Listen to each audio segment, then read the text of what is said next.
Okay, welcome. This is brain health number 2. This is if I've seen anything changed during this program, it's in this class, and I'll show you when we get there.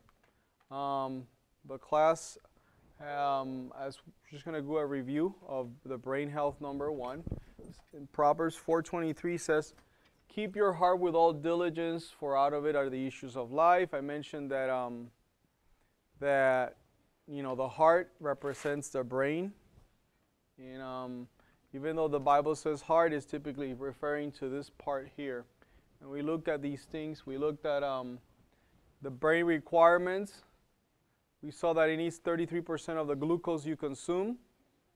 So it's a lot of energy that your brain requires. Also, it can only store 2 minutes. Remember why? What was the importance of that? Keep having oxygen and water and everything? Not necessarily. The idea is that means that your body needs a continual supply of energy, because it doesn't have a lot of resource and not have a lot of storage, but it does have a lot of demand. So there is a lot of demand, but there's not a lot of storage. So this is very important. Also, 20% of all the oxygen you use, it's going to be going to your brain. So that's for one out of every 5 breaths is going to go to your brain. So this is key and critical. Okay, welcome again. I was saying that your brain has some requirements that are very important to be met. And another one is water. It's made out of 73% of the brain is water. So if you don't drink water, I mean, it becomes like a racing. So it's very important to drink water very frequently. Now, I also put out some figures, and we said that the sugar levels, the glucose levels in your body should be from 70 to 100 milligrams per deciliter when you're fasting. That's when it functions the best, in that range. And the body has mechanisms to maintain it in that range. Okay? So we have mechanisms. If the sugar goes too high, brings it down. If the sugar is too low, it brings it up. So we have mechanisms like that. But typically, our lifestyle plays a part in how we manage our sugar. For example, we looked at refined sugar. When you have refined sugar in your diet, what happens is that you get a spike of sugar immediately, goes really high, but then you have insulin response that brings it low. But it's so much sugar or glucose that it tries to bring it really, and it brings it really low. And we said that at this moment, when you're down here, the functions of the brain start lagging behind. For example, one of the functions of the frontal cortex, it's reasoning capacity. So when you have problems where your sugar goes this way here, your reasoning capacity goes down. Person becomes more emotional than reasoning. Okay? Because refined sugar will be sodas. You find them in sodas. You find them in candies. You find it in a lot of the processed goodies things. Okay? So whenever you put a candy in your mouth or you drink a soda, you should be, you should realize that you're going to hit this crash here, and your reasoning capacities are going to go down. Okay? Now, I also mentioned starches, cereal grains, like oats, rice, wheat, these flour, these starches. And the high concentration of starches, nowadays, these starches have been somewhat modified so that the release of sugar, it's faster. So in in your mouth, you already start digesting these starches. Before, you needed to heat them up for a long time, cook them for a long time. You needed to cook rice for 2 hours, or you needed to cook oatmeal for 2 hours. So now, it's not the same. The starches, the energy releases quickly. So you get a high impact, and then you get really low, deep. Low. Yes, Would quinoa be considered to be starch? it's a grain, yes. It would have the same, It would have something similar, yes. and the same with millet or Yeah, yes. Yeah, any of those things, grains, floury things, they do have, and you could see, tomorrow we have, we change our program where we have a cereal grain for breakfast instead of the salad, and you'll see that you'll feel hungrier.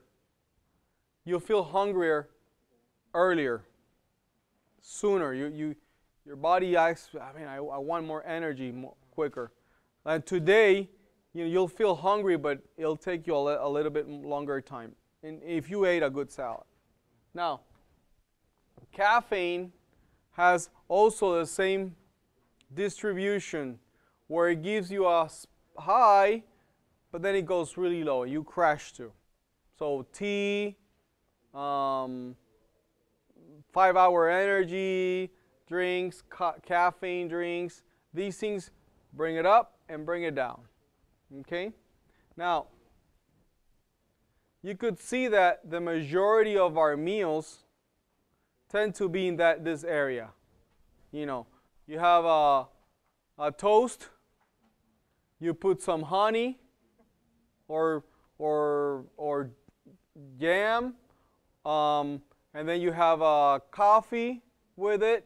So you could see that you're going to have a spike and a crash. When this happens, and also you're actually also having stress, too many things to handle, your focus is not concentrated in one thing, so your body is in alert mode most of the time, and you're watching the news, you're listening to what's going on in the world, your mind is under stress.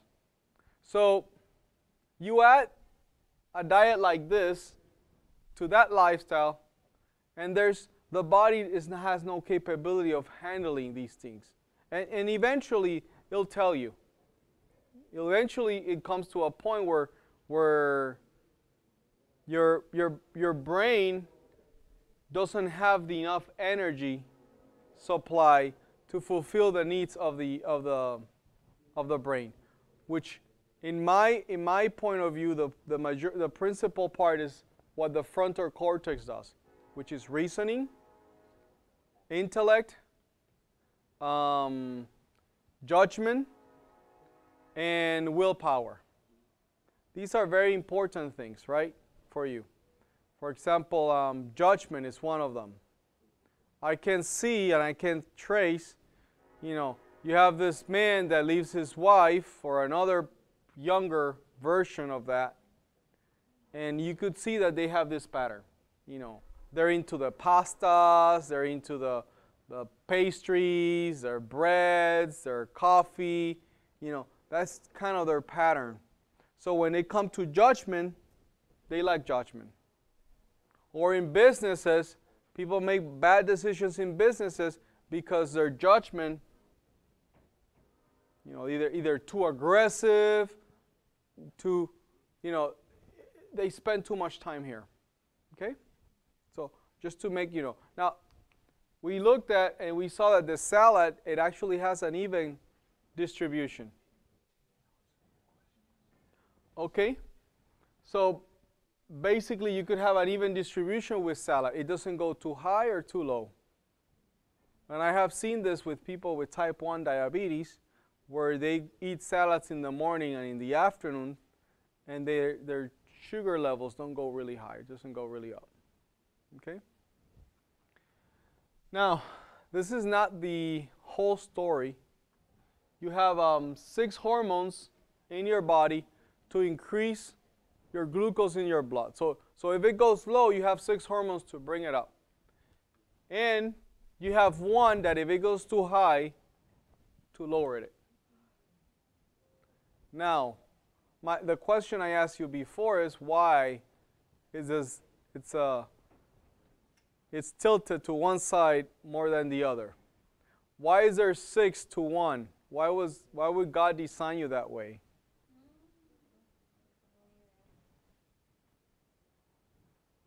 Anybody remembers? We talked about this in class. Well, it is important that you have your sugar levels up in order for your brain to reason. If it's low, you're going to stay like this.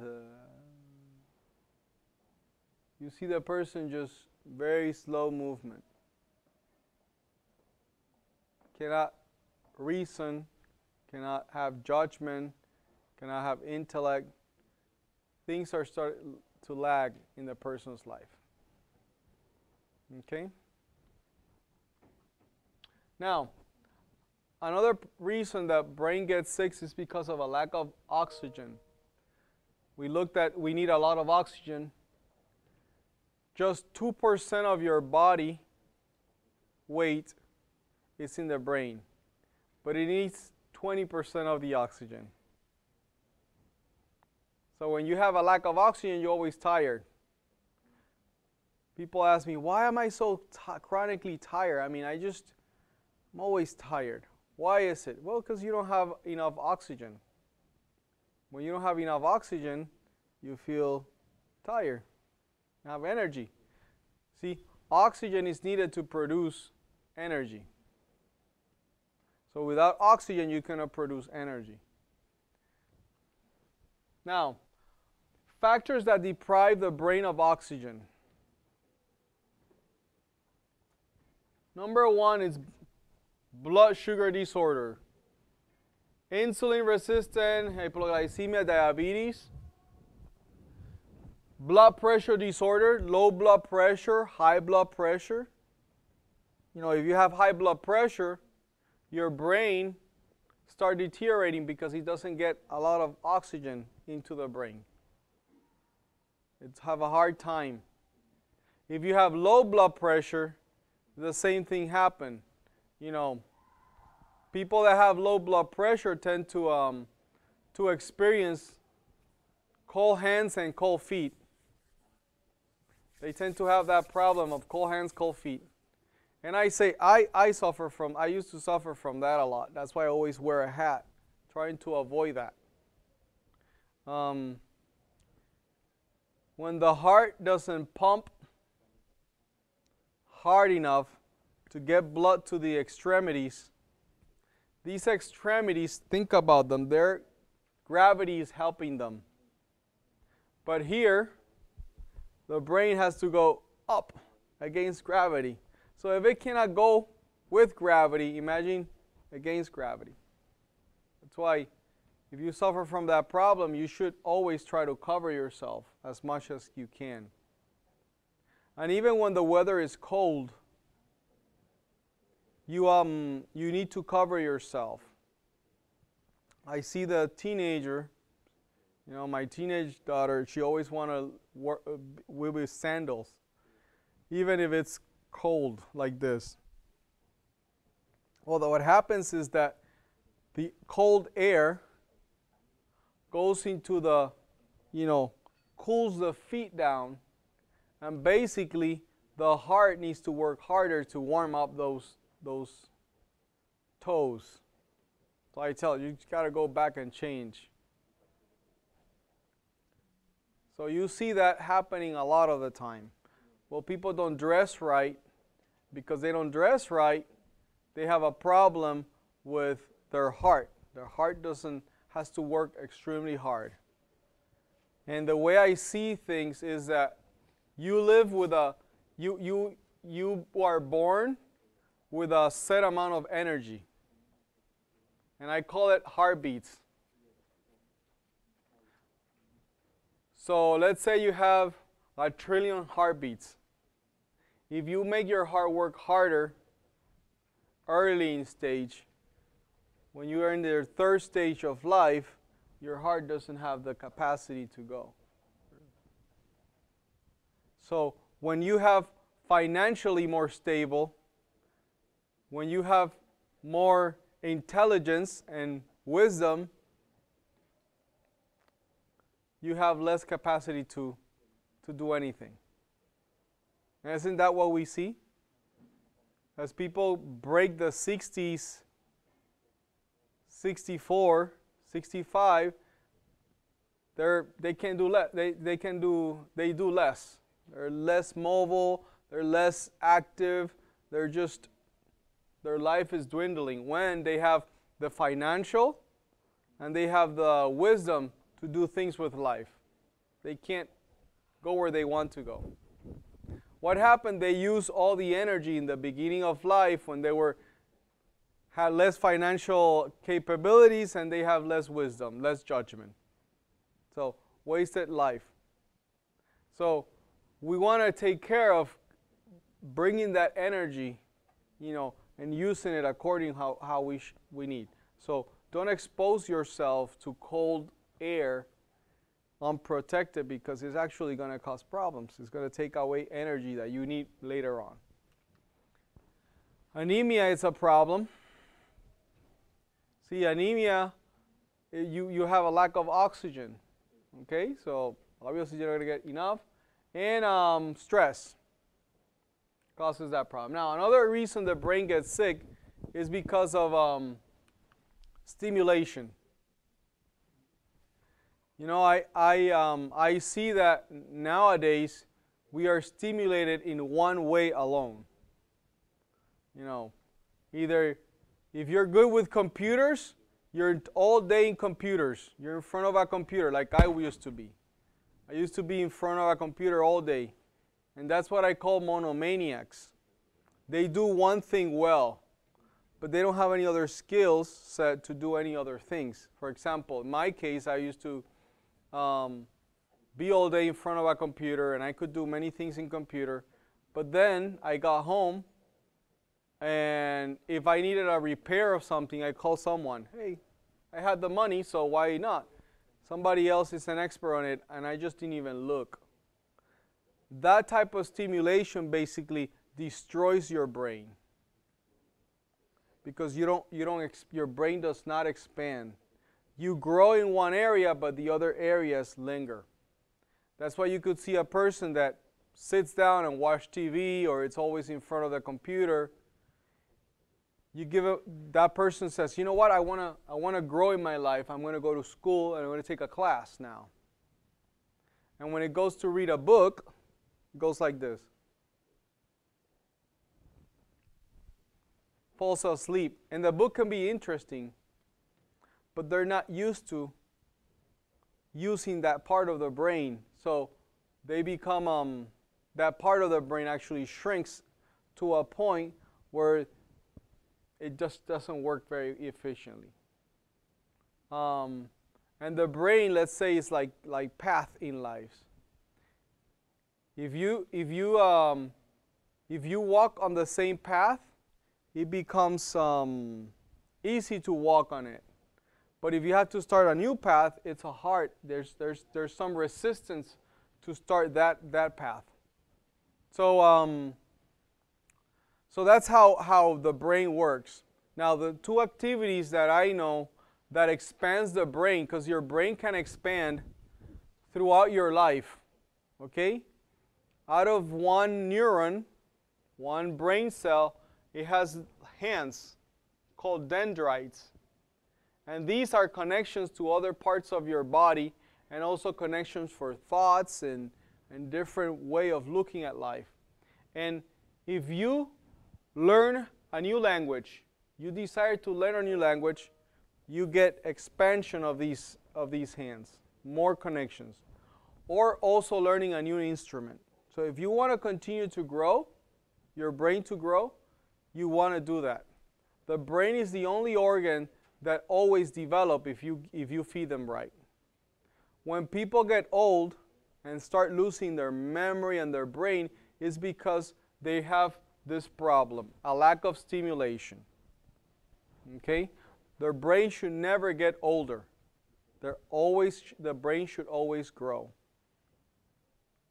You go to a Starbucks, and you go in front of, there's a teenager there that is used to be on the phone all the time, and everything is done by its phone. So this professor from the university that not only teaches, but it's also a hiker, climbs mountains, has a garden, very sharp person, very sharp. Gives them the change, and it gives them a penny extra. When the teenager sees that penny extra, he just doesn't know what to do. It's like, why do you give me that penny extra? It gives him back. No, I don't want the change. I just want, the bills. It's just their brains are not quick enough anymore because they have only carved one path, and that's a lack of stimulation. And that's a problem to the brain. It deteriorates quicker. When your brain deteriorates, your whole life deteriorates. Okay, your whole health deteriorates. So we will always want to do stimulation, work with your hands, put a garden, learn an instrument, learn a new language, push yourself, push your brain, especially in manual activities, to actually bring your brain to a point where it can expand and grow. Here's why brain deterioration is a problem. Because as soon as you start having brain deterioration, you're going to have different organs start having problems, because the vagus nerve, you would see that it starts misfiring. There's not enough information going into it. So other parts of your body will stop functioning. Remember, keep your heart with all diligence, because out of it are the issues of life, and it is true. Now, other reasons the brain gets sick, it's chemical reasons. You have chemicals in your environment, causes damage to the brain. Drugs are very powerful to change your brain. I have seen people that just because of one pill, that they're weaning off these pills, and they know that's why they came here. They came because they want to just wean off this medication they're taking. Maybe it's a painkiller that they're addicted to. And they're addicted to these things, and they want to get rid of them. And what happens is that for that one last one, they would drive to California and back just for that last one. It's just one day, but it just motivates them to do that because they're attached to these drugs. It changes your brain. Or there's people that sell their body because of drugs. We have a big issue with human trafficking, and it's a big issue.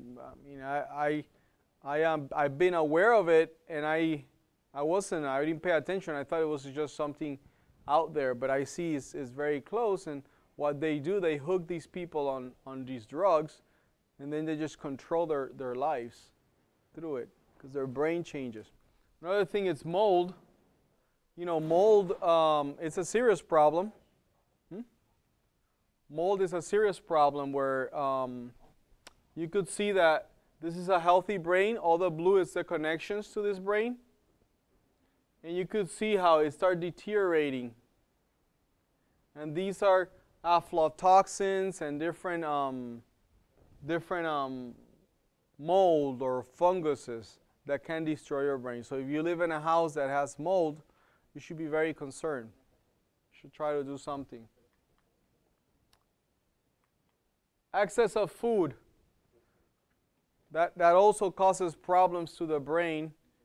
It actually distorts your brain because it expands your stomach beyond where it can go. And you have nerve endings there, and the brain cannot compute. And then what happens is the food rots and creates a lot of toxins for the brain. So you never want to eat until you're like, it hurts, or it's too heavy. It actually changes your brain. Pain, also, you create plasticity to pain. It's called your brain changes because of pain. So your threshold, if you suffer pain for a while, your threshold of pain becomes lower. So, you know, if you could handle this, when you have experienced a lot of pain, this is extremely painful, which is not, but it's to your brain, it's really, really painful. So, now I want to. We're going to go on a little bit of a different direction. This is a very important part of the class. It's you know, things that poisons your brain. And one of the things that poisons your brain is negative thoughts. And we all have negative thoughts. We look today that as the thoughts of his heart are, so is he. So as the thoughts that are going through your brain, so are you. So you are defined by your thoughts. What thoughts do you have every day? Look at a brain with a normal thought pattern. You see all the greens? Is that connection. Look at a brain that typically has negative thought patterns. You see this?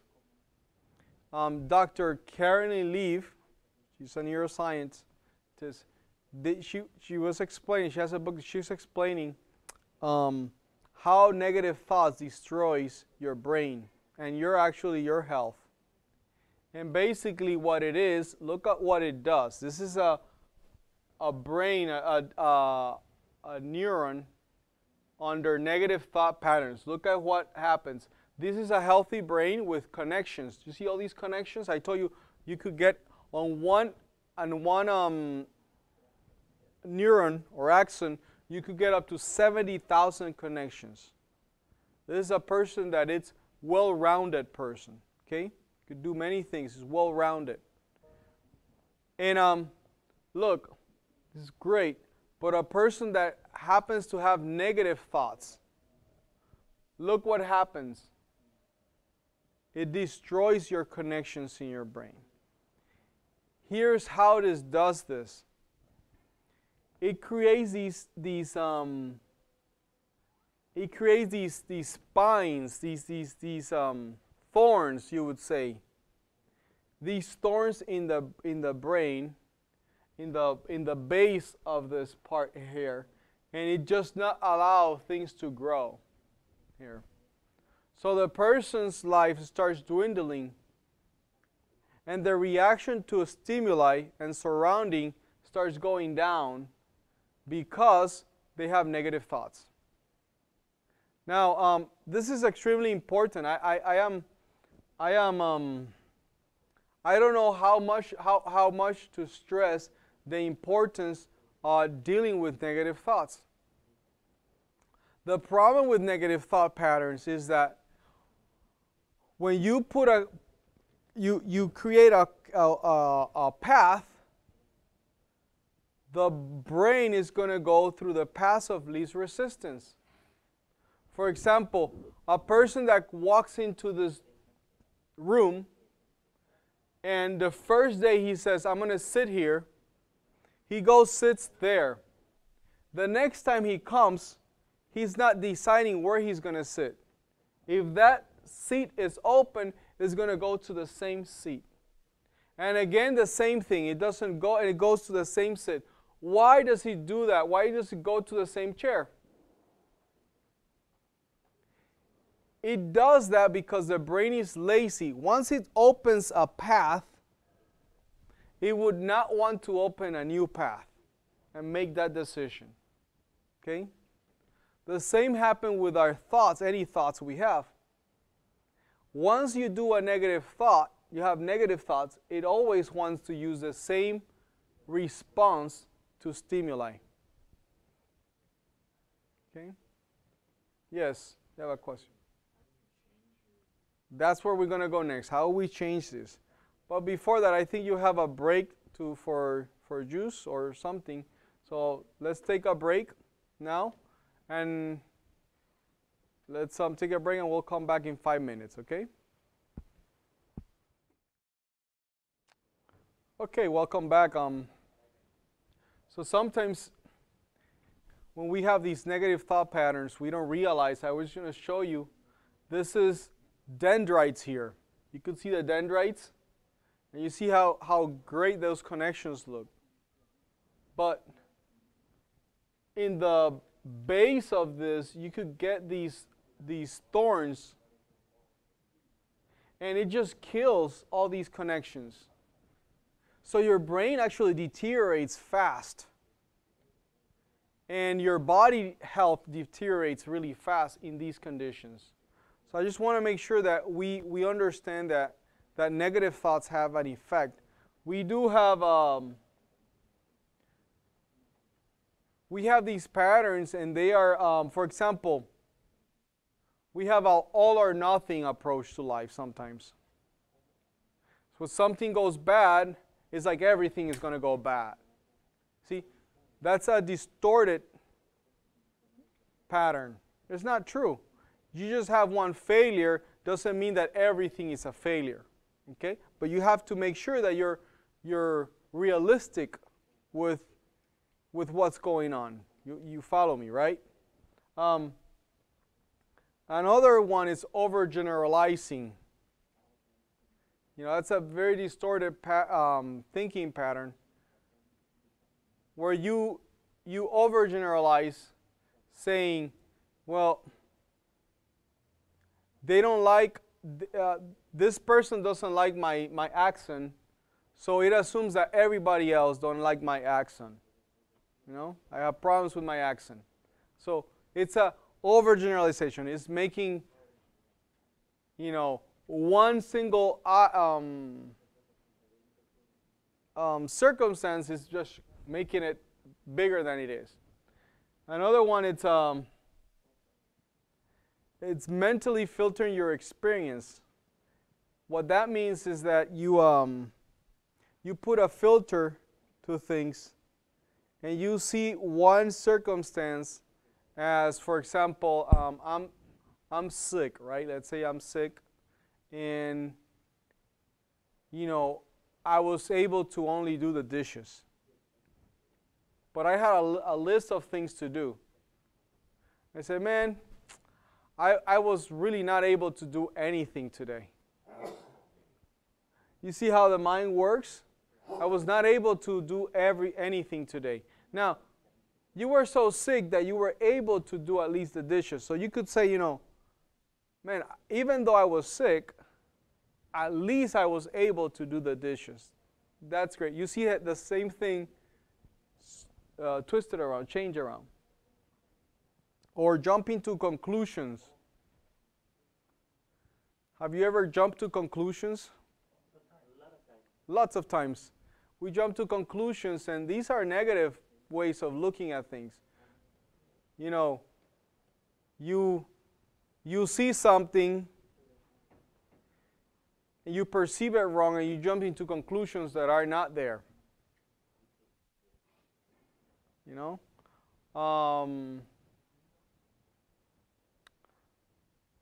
You know, you get a credit card in the store, and they pass it, and it fails. What conclusions do you go from it? You know, mine goes into, you know, there's so many things that could happen there, but you're jumping into many conclusions that are not true in your mind. So these things, we just need to be aware that, hey, I have these patterns, you know. Or labeling. You label yourself according to a circumstance.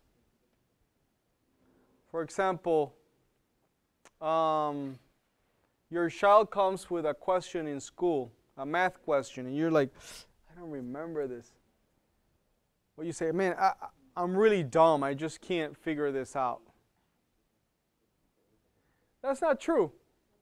It just, you don't understand that single problem, but it doesn't mean you're dumb. How could you be dumb and raising a child? It's not possible. But you you label yourself the wrong way. And or you personified things too. Well, personification is that you an experience, you make it that you are the reason of that experience, that it could be a bad experience. And that's not true, man. One experience doesn't define everything you are. We have 30,000 thoughts per day, an average. 30,000 thoughts a day. And if you have a negative thought pattern, you can imagine where they're going. If I go to the board and write you something, you know,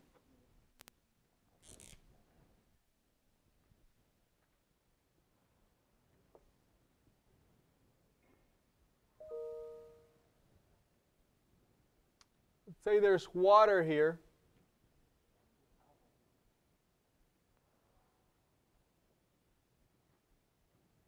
It's going to go into a...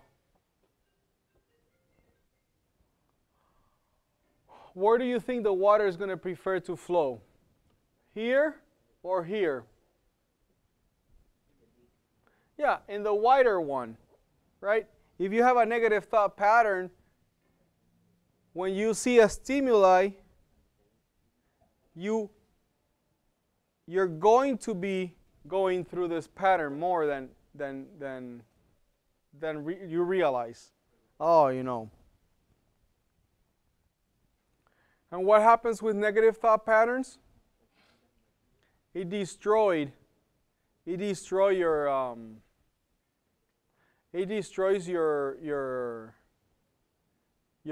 brain, basically. Those connections get these thorns in them that don't allow you to flourish. Your brain deteriorates. Now, have you ruminated on a thought before? You know what ruminates is? Ruminate is that you think and think and think and think and think and think, and it doesn't go away. Have you had that experience before? Rumination, it's like the worst thing that can happen because you're not solving anything. It's just becoming bigger and bigger and bigger and bigger, and you're not solving it. Like an old record, you know? Somebody said some comment, and you're there like thinking about the comment, and you don't let it go. It's just like, instead of solving the problem, you're just there. I don't know what you're doing. Now, rumination, it's a big problem because it will end up in depression. And it will end up in these patterns. It will make these patterns, the negative thought patterns, to grow.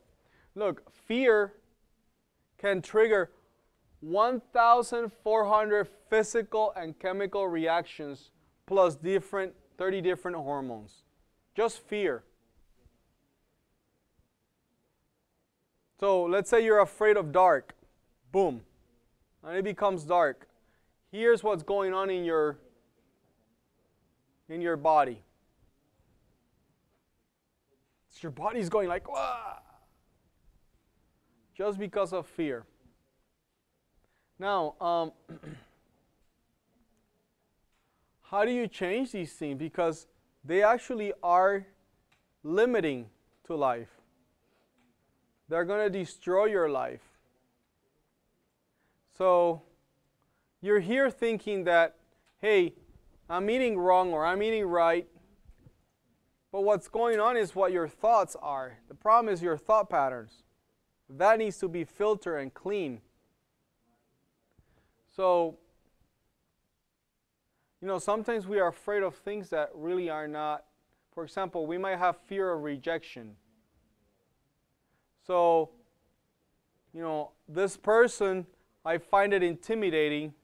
So they're doing something that it's hurting me or hurting someone that I know, but I don't address it because I'm afraid of this intimidating person. So what do I do instead?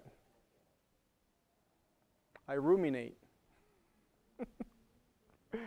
I ruminate. Don't fix the problem. What's the worst thing that can happen? that the person rejects me?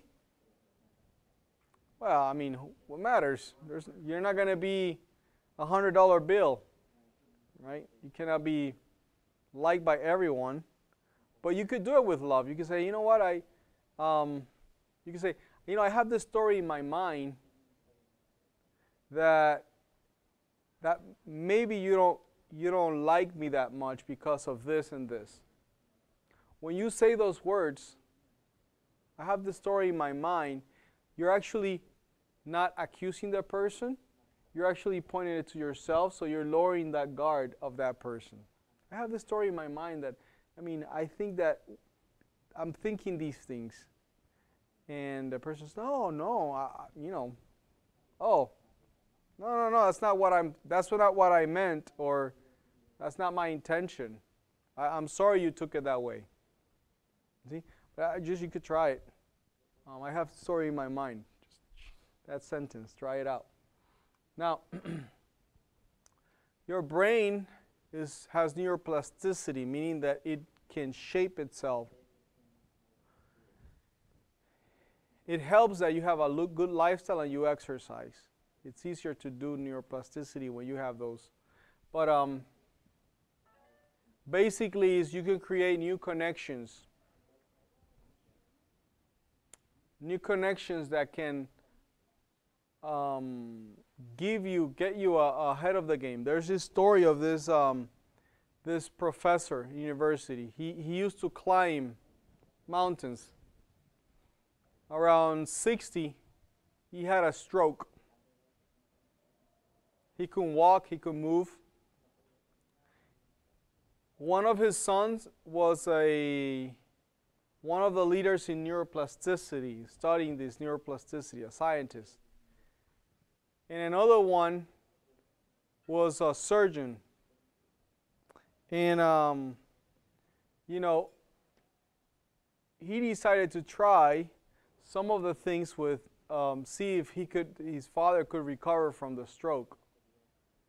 And one of the things he did, you know, they help you change the diet, and also they try to make him exercise.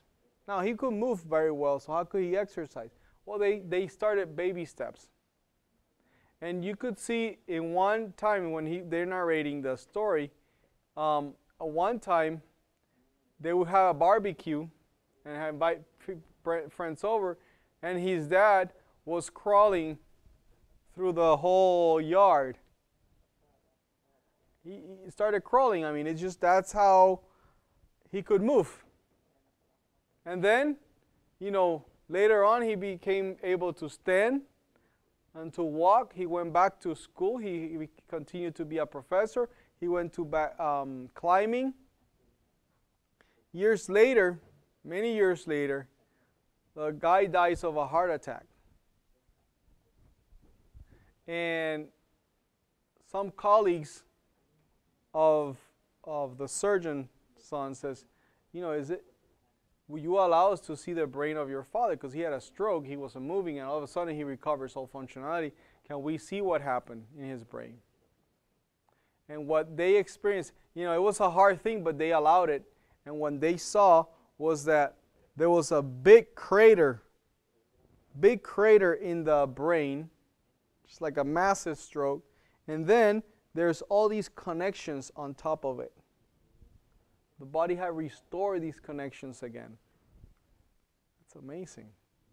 Your body has the capability of restoring connections and creating new connections, but you have to carve these new paths. So one key thing for negative thoughts is being aware that you have that pattern. You know what? I tend to think negative. So then you start filtering these thoughts. Do I have it now? Every thought needs to be filtered. There's a Bible verse that we should put every thought in captivity to Christ. Filter out. How do we do that? It's becoming aware of our thoughts. When a thought comes, you say, okay, wait a second. Where's that thought going? Where am I going to head with it? So if I scribble again in the board, that's what I know how to do, scribble. You see generalization.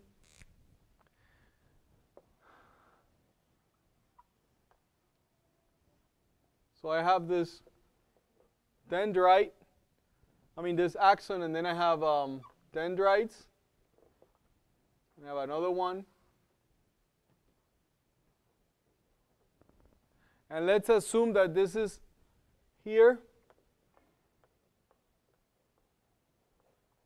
It's negative thought pattern. Every negative thought goes to this path here.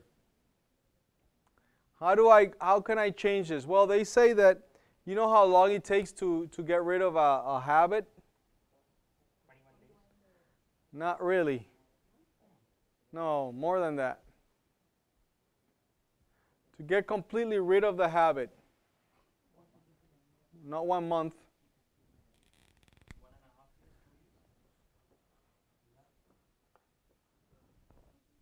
10 years. Yeah. 5 years. 5 years. To get to a point that you don't repeat the habit. But if you start again, it will come back again very easily. But 10 years. That looks like an impossibility.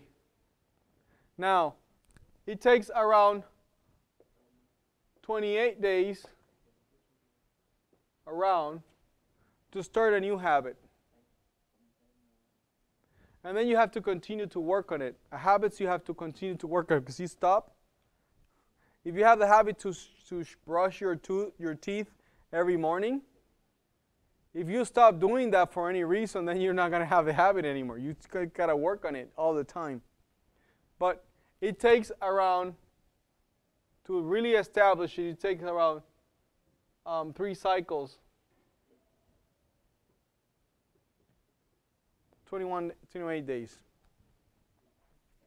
Okay? So what that does is the following. Let's say this is a positive and you're not used to it. You can start by awareness, by being aware of your thoughts. You can start creating this new path. Okay? Once you create this new path, here's what happens. You see, I told you that when you got negative thought patterns, there's thorns that. What happens is you have some cells, some glial cells in the brain that every night they check for these thorns and these negative thought patterns. If they're there, it won't do anything. But if you don't have negative thought patterns in a while, what it does is starts cleaning these thorns. And your brain can expand again. So, this is what it shows. New thoughts skill carve out a new path. So your awareness, and you start repeating it, and once you repeat it, it becomes easy and easy. The old path will become smaller and smaller. So you got to strengthen new connections, new path. Now, I want to point to this light. It says, what we think we are. We have thoughts, and these thoughts are going to be controlled, are going to come all the time. We got random thoughts that come. 30,000 a day. 30,000 a day.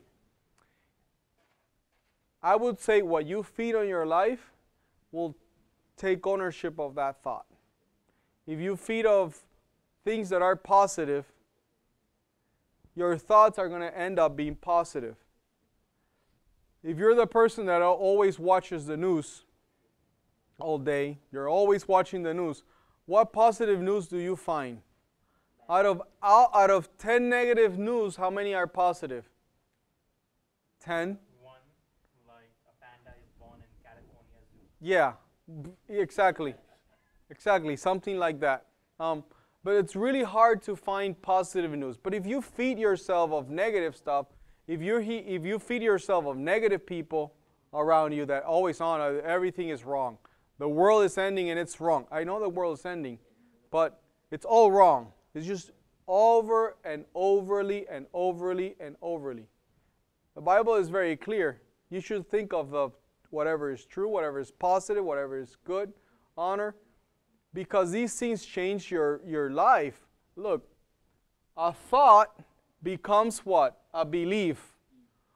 Once you have a belief, it's really hard to change that belief. You know, if you're scared of dark, so you're like, you know, I'm afraid of dark. I believe that dark is a problem, being dark. You could say, I'm not afraid of dark, I'm not afraid of dark, I'm not afraid of dark, I'm not afraid of dark, I'm not afraid of dark. You could say it all you want. When those lights go off, you go, ah, turn on the lights. Right? We react that way because a belief is too strong. You see, you cannot change your belief. Your belief changes you. But what we believe becomes a feeling. And that feeling eventually is going to come as an action. That's how it is. A feeling will become an action. So it generates actions. Our actions are because of our feelings, and our feelings are because of our beliefs. You see, if I believe that this person it's rebellious, you know, a thought might come, this person is rebellious. And as soon as I get that thought, it becomes a belief. I believe that he's rebellious. And then I get these feelings inside of me. And I'm seeing this person act. And I'm saying, yeah, he's rebellious. I agree with it. When the time comes that it just gets to a point, I go and tell him, you know, your program is never going to work for you because you're very rebellious. So you wasted your time here. The action came from what? It started where? A thought, which became my belief, gave me some feelings, and it was triggered. An action was triggered. It's very important. Now, another thing that poisons the brain is unforgiveness. And this is extremely important. The Bible is like full of forgiving. And forgiving each other, if any have any complaint against any, even as the Lord forgave you, so also do ye. Colossians 3:13. You know, I think one of the most important things is that we have the capability of forgiveness. If we cannot manage forgiveness, our health will never recover. We'll never get out of where we are at. We have to forgive. We have to have a capability. I say that forgiveness is the best selfish decision you can make. Where do you make decisions? In your emotional center or in your frontal lobe? That's the question. Where are your decisions made? You should do it right here in your frontal lobe, right? You have the reasoning capacity there. You see, if you're thinking of an emotion, trying to do, okay, I am feeling good, so I'm going to forgive, it's never going to happen. Because every time you think about that person and their circumstance, the emotions are going to come back to you. You cannot decouple them. But what you could do is to make a decision for yourself.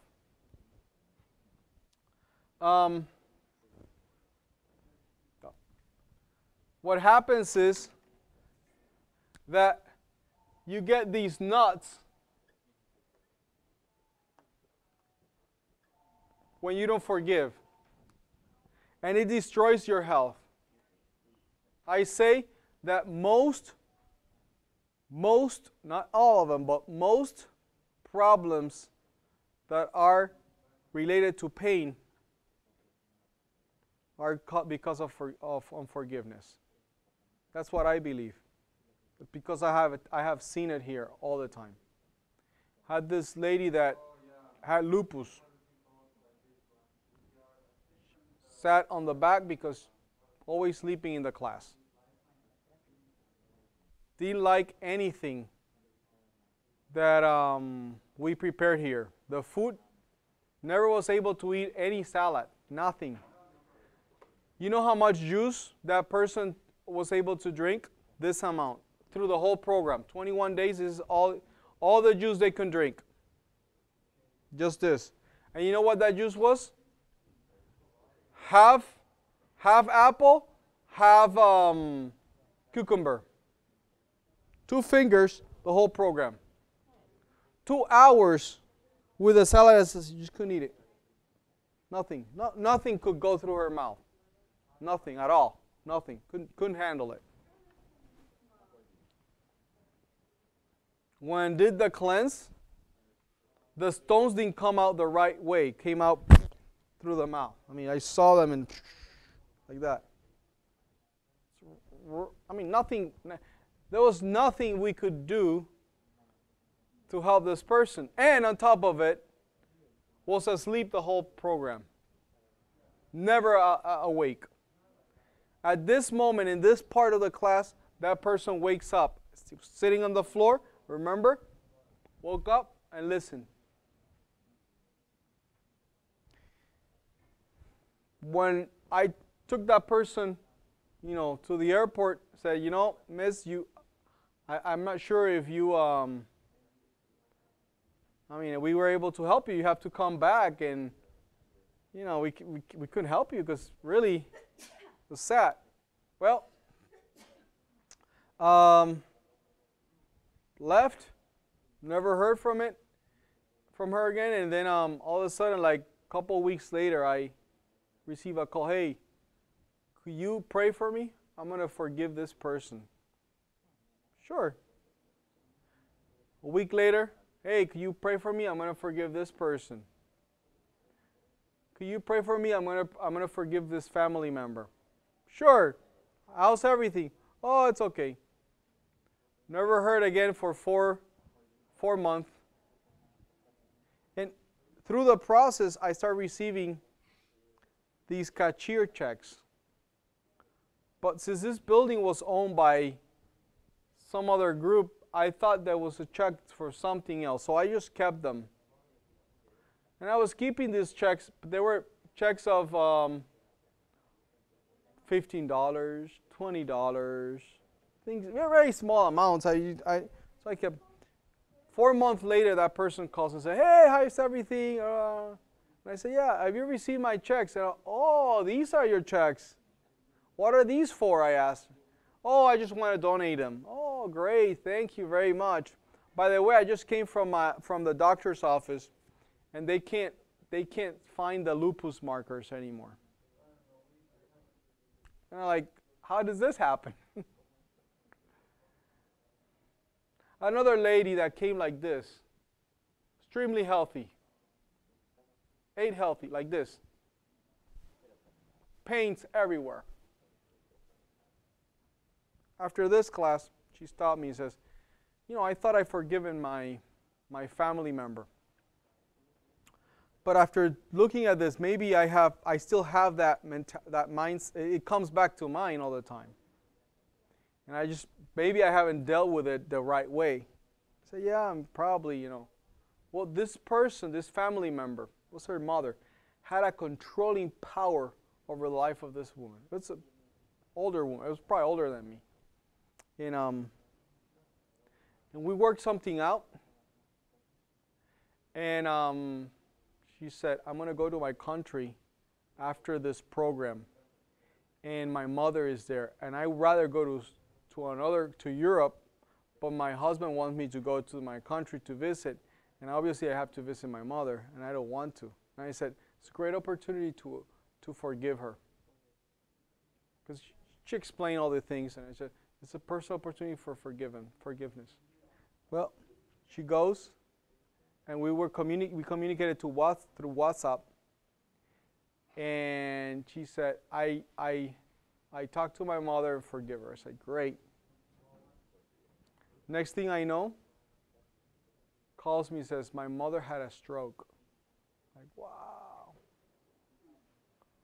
And as the next thing I know, when the mother woke up, says, call her up and says, you know why I'm here? Because of you. You're the problem. You know, the world was fine. I said, oh, hold on a second. Let's look at the patterns of stroke. Somebody having a stroke.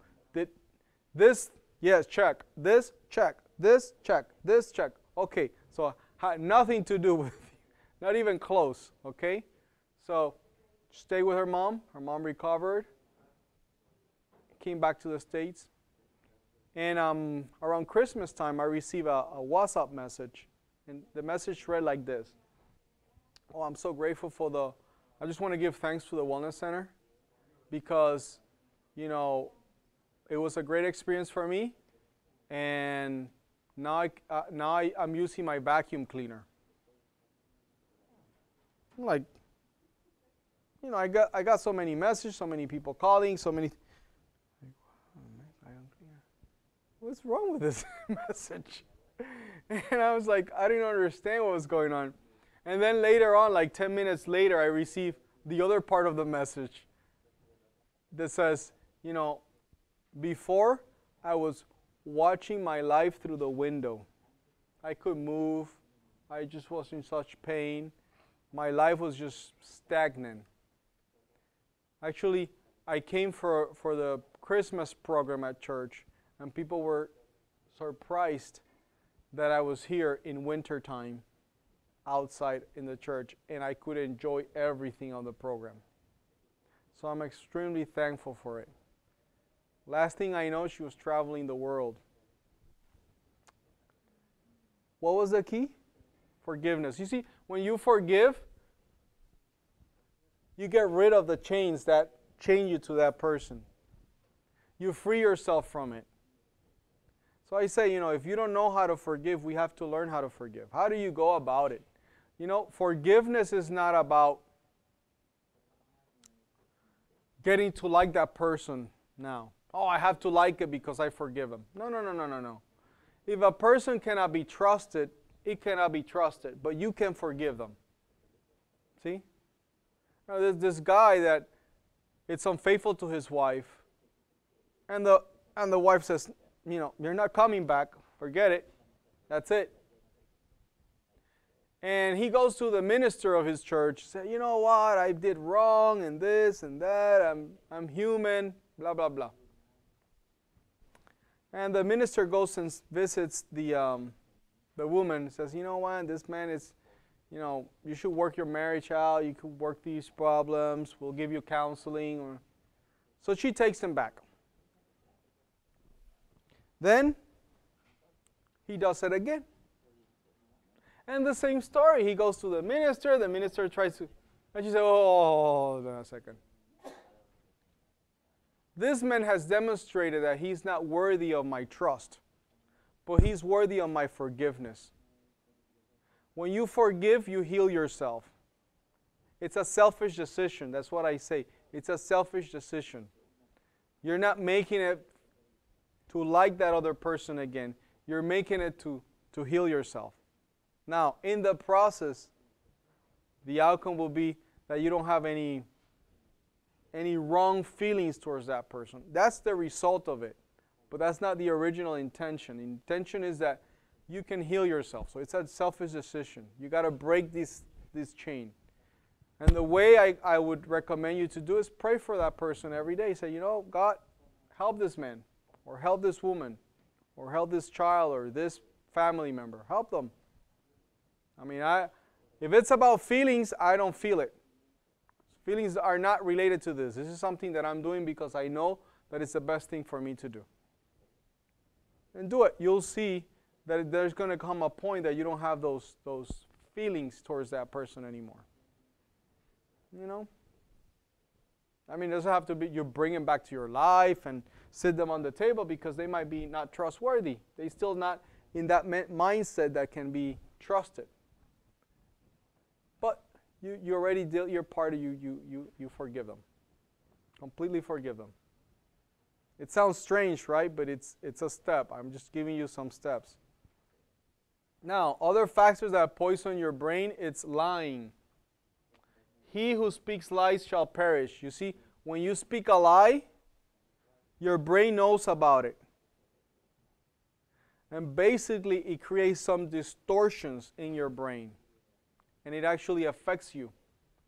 You could see it on the celebrities that have, actors. These actors, when you look into them in normal life, they typically have issues, big issues.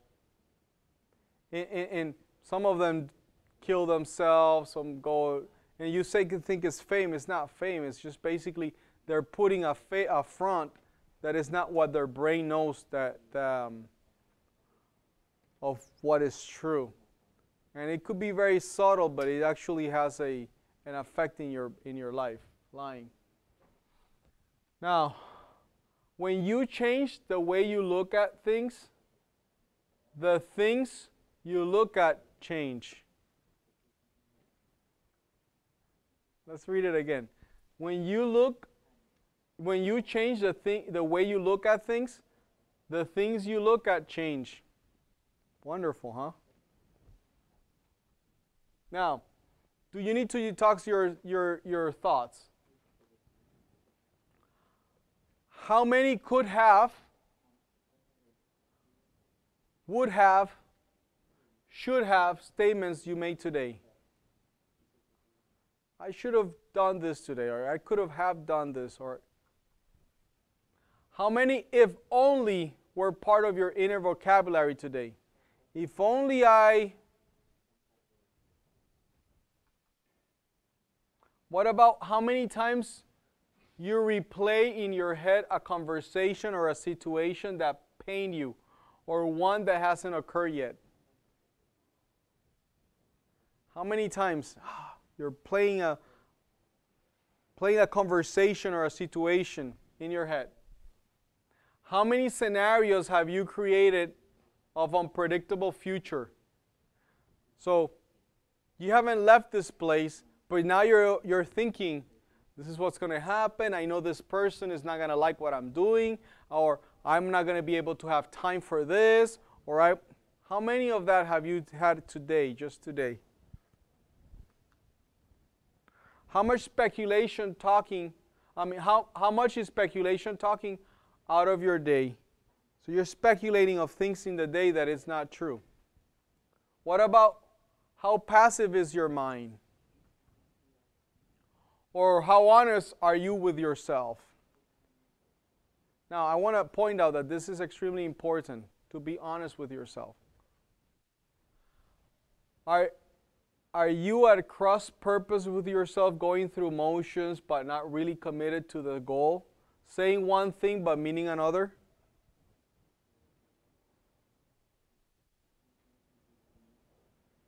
You know what that means, right? You say, oh, okay, I want to do something, but really you're not committed to doing it. You're saying something, but you don't really mean it. How distorted is your thinking?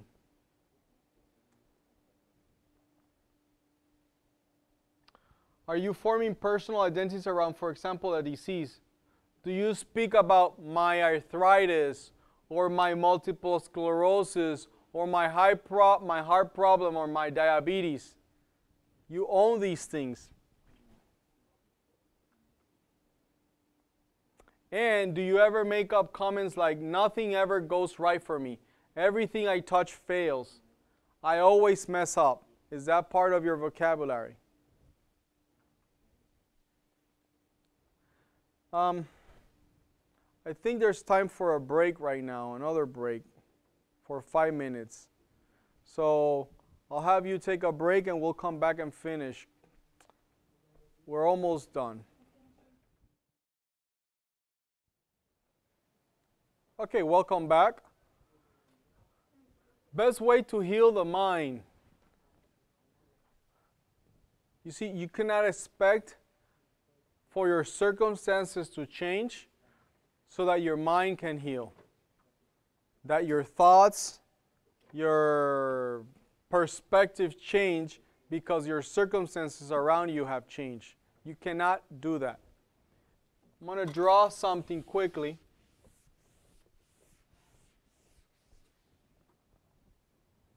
Here's a regular day. This is positive and this is negative. And here's how it works. You wake up in the day and you receive a call, or let's say you don't receive a call, you go to work and they tell you not only you have a promotion, but you got a big raise. Awesome, 20% raise. And on top of that, you got a 35% bonus. You're catching in, you're making plans, you're extremely happy. Woo! You go to the positive side. You know how long this lasts? This lasts around 2 hours, and after 2 hours, you go back to normal. This is how our brain works. Then, an hour later, after it goes back to normal, you receive a call that your daughter had an accident.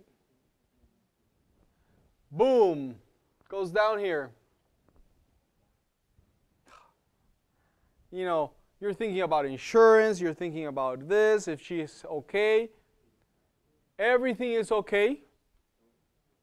It's just a matter that the car needs to be in the shop for 2 weeks. But everything is good.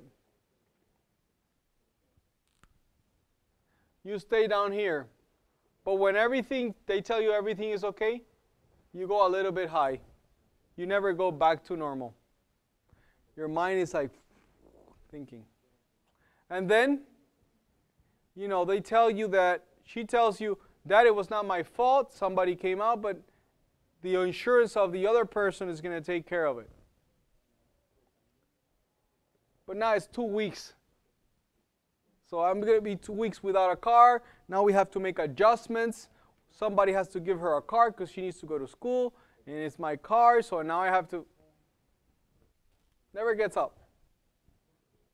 Too positive, too even neutral. You have to be intentional. If you're not intentional, it never goes up here. So how to be intentional? Improve the process of intentional thoughts. Speak positive intentionally.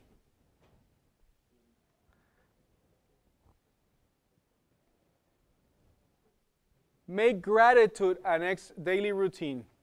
Gratitude exercise, a daily routine. If you don't do this, this is what is intentional. Today I'm grateful, and you write it down. Today I'm grateful for this. You have to journal. You cannot leave it to, oh, I'm so grateful because you did this, Maria. No. You got to be grateful every day. Find something that is grateful. You got to be intentional. It's never going to go back up if you're not intentional. Yes? There is actually a book out there. Mm-hmm. It's not a book, it's like a journal. Yeah. It's called the 5-minute journal. Yeah? Which it asks you to put down what are your 3 greatest accomplishments for the day. Yes. You know, what's the biggest impact you made in a day. Yes. What would you have achieved? Yes. So there's a book called that he was talking about, that it's like a journal, and it talks about the 3 great accomplishments today, what you did impact, and also what you're grateful for. That's good stuff. I mean, because there's a lot of research that is talking about that. Next is keep a song in your heart and improve the music you listen to. You see, your thoughts, if you keep positive thoughts, typically songs, just keep positive songs in your heart. And the music that you listen to is very important. If you're listening to music that, I mean, that music has its spot maybe, but I would say music that is melodious, it engages your frontal lobe, and it actually gives you better thinking, okay? Hydrate. Your brain needs hydration in order for it to work. 73% of water. Do activities with your hands. Make sure you do things with your hand. If you know, that's very important. Go gardening, cook, do things with your hands. No, that's brain activities.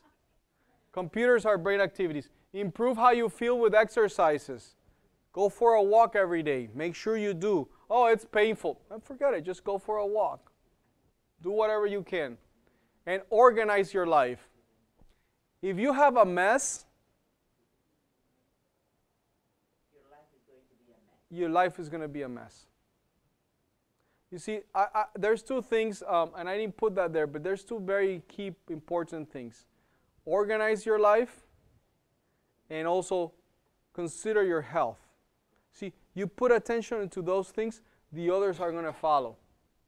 But you got to make decisions. You got to make decisions for yourself. Say, oh, I got to take care of my health. If you see yourself with a Coke, and you know it's destroying your life, where you want to go? What's the whole point of you? Where are you trying to achieve? In life, it's no use. Or you have this piece of cake at 9 at night, and you're like, oh, you could do better than that. So you gotta take care of things. You gotta be intentional about those things. You cannot just float around life, because it's not gonna get anywhere. Okay? So make a positive decision that will affect your life for the future. Now, I'm going to give you a way of getting rid of bad thoughts, okay? Negative thoughts. And this is the part that you are going to be actors on it, okay? It's not going to be me, it's going to be you, because this is an exercise for you.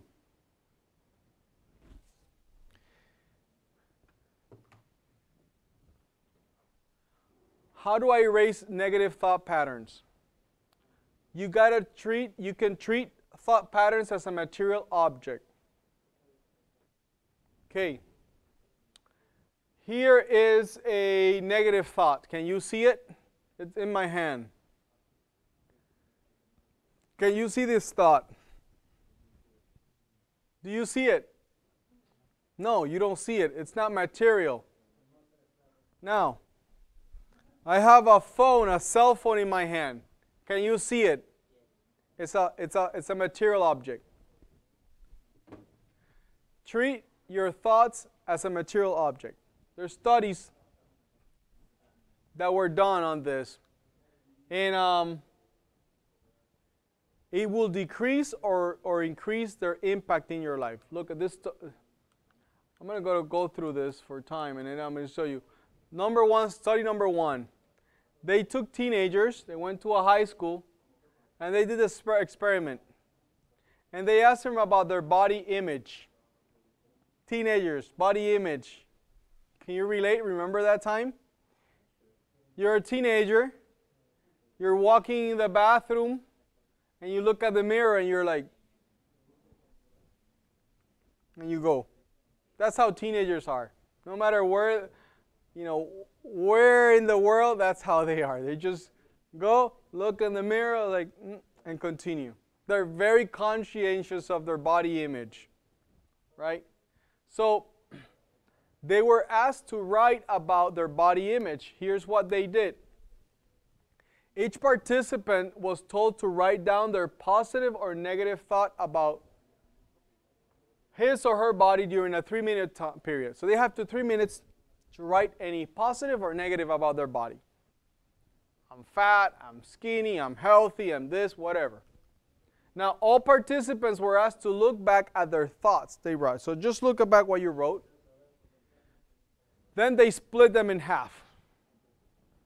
Okay? And the student,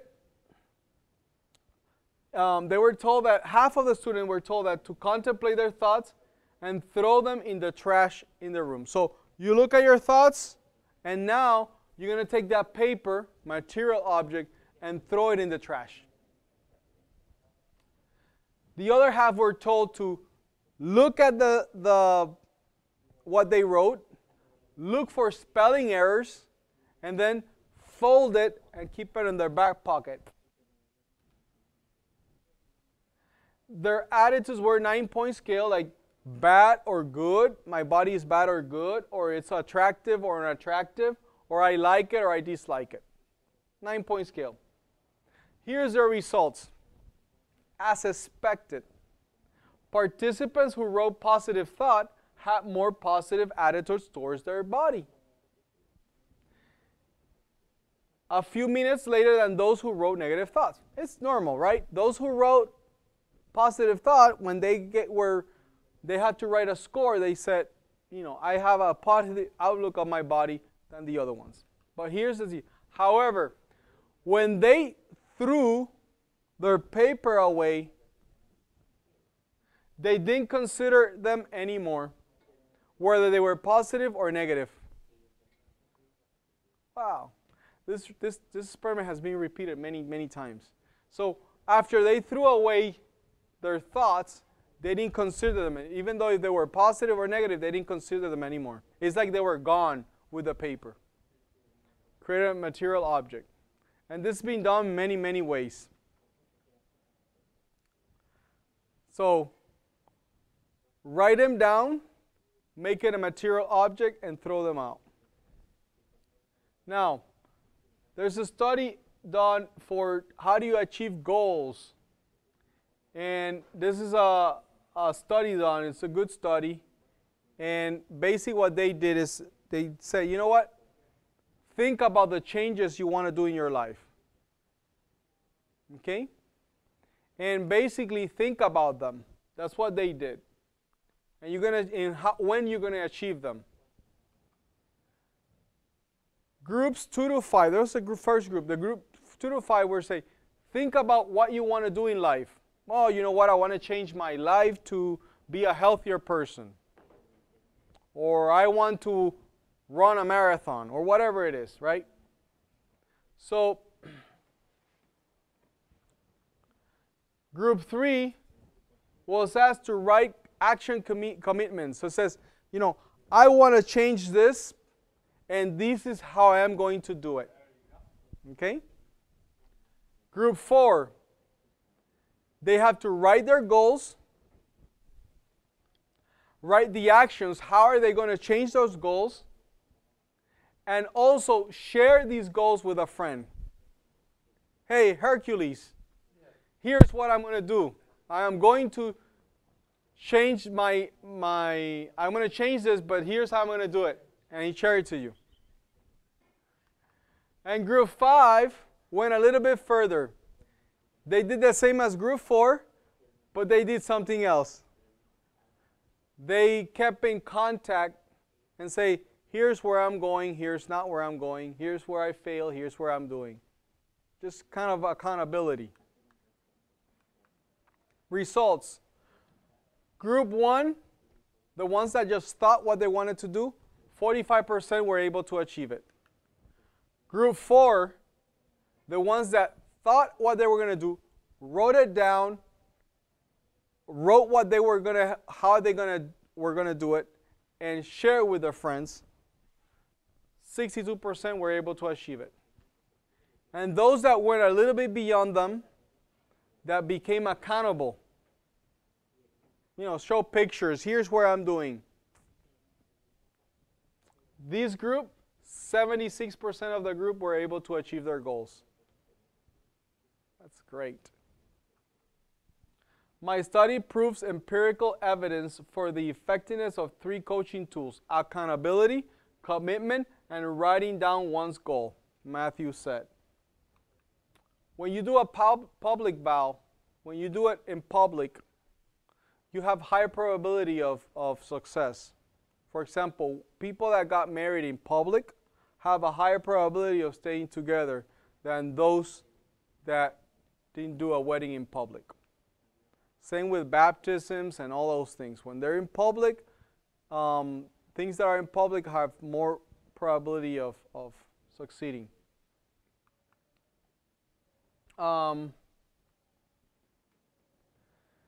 Says a recent study of people undergoing CBT found, or cognitive behavioral therapy, found that resolutions were more likely to be kept if they were made in presence of other people. So let's say I say, I have a problem of, of being negative with myself. I beat myself every time I fail. So I'm actually not truthful with myself. My scale is too high. And because of this, I tend not to put the effort to change. I write those down. And I say, from now on, I'm going to make a commitment. I'm going to be truthful with myself. And actually, knowing myself, I'm going to ask God to be the truth, have the true view of who I am. And from now on, I am going to be more aware of my thought patterns. Wrote those down. And then I come and share it with you. And then I come and fold that paper and throw it away. The results are that my success is going to be 62% to complete the commitment, but I erased that thought because I put them down in that trash. That's what research said, and that's what we've seen.